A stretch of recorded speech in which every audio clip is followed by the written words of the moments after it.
sarap ng araw mga kapatid. Size na dito pero ayan, may araw pa dito. Didilim dito mga 7 something, mga 7:15. Yan, saka lang mag-umpisa yung dilim dito. Tama-tama lang yung araw mga kapatid.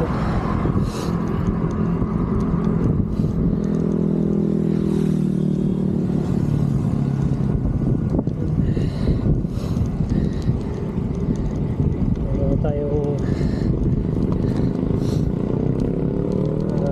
15 minutes 20 minutes na ano kadyak. Tama-tama to, isang ikot dito tapos pabalik, isang oras siguro mga kapatid.